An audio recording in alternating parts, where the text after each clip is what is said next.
Just 2 months ago, the Super Nintendo classic Donkey Kong Country came swinging onto the Switch. Now, its 1995 sequel, Donkey Kong Country 2, Diddy's Kong Quest, is now available to subscribers of Nintendo Switch Online.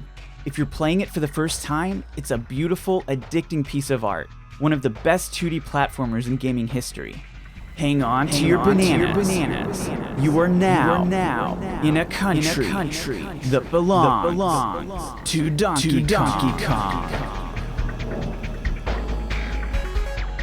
The year was 1995, the same year that brought us eBay, Windows 95, and the day that the US House of Representatives voted 246 to 188 to cut taxes for individuals and corporations. This is a bad bill and a very unfair bill. None of this even came close to topping the worldwide gaming phenomenon that is Donkey Kong Country 2. The story of Donkey Kong Country 2 picks up right after the first game. This time, Donkey Kong has been kidnapped by pirate wannabe King K. Rool. Do people even say the word wannabe anymore? God, I'm getting old. Anyway, you literally just find a note from this guy in the first level telling you he kidnapped Donkey Kong. That's it, that's the story. The Game Boy Advance version made a cool intro cutscene expanding on this almost 10 years later, but you won't see that here. So now it's up to his nephew Diddy Kong alongside his girlfriend Dixie to rescue him. I wonder how these two met. Probably some app. Everyone's meeting on the apps these days. At its core, the gameplay is similar to Donkey Kong Country, but it takes things to the next level with more challenging stages, new types of enemies, these dragonflies are literally just vibing, and a brand new playable character. Diddy Kong plays exactly as he did in the first game. He's fast, but doesn't have a ton of weight behind him to stomp on some of the larger enemies. Dixie Kong adds a lot of variety to the gameplay, and if you ask me, she's way more fun to play than Diddy. She can spin her hair around like a helicopter to glide down slowly as she falls through the air. This makes it easier to land certain jumps. But don't get me wrong, this game is still hard. In fact, it's much harder than the first. If you remember the ridiculously difficult minecart levels from the first game, just wait till you see the roller coaster stages.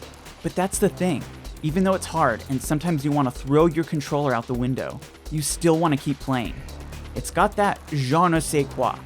Not bad, huh? I've always wanted to say that. You have new animal buddies to help you along the way, like Squidder the spider.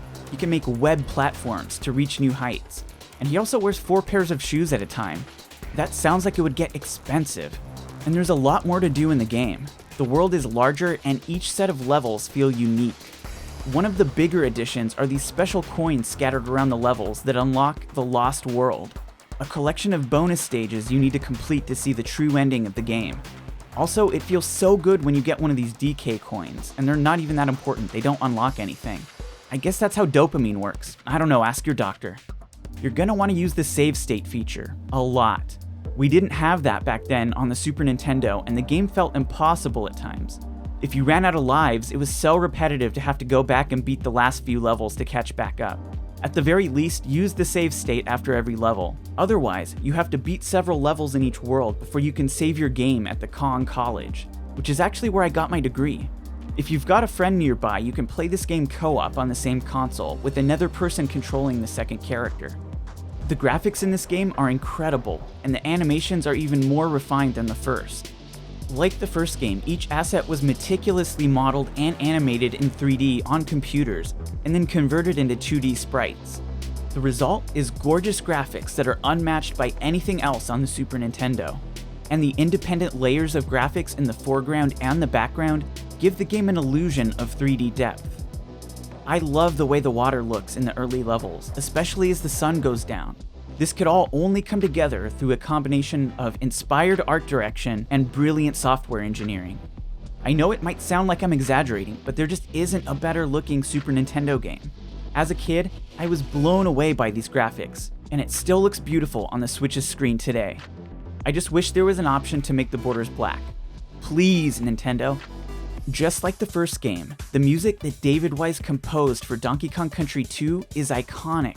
I dare you to not get some of it stuck in your head. There are so many bangers in this game. Even Drake used a sample from one of the levels in his song Six God. But most importantly, this game is the home of the transcendent musical masterpiece, Sticker Brush Symphony.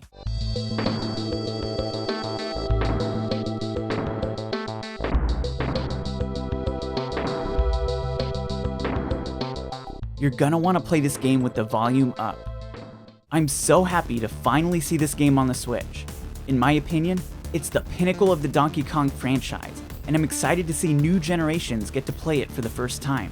If you have the patience for a difficult but rewarding game, you're in for a treat. This is one of the best Super Nintendo games out there, and one of the greatest 2D platformers, period. If you missed my review of the first Donkey Kong Country, check it out here.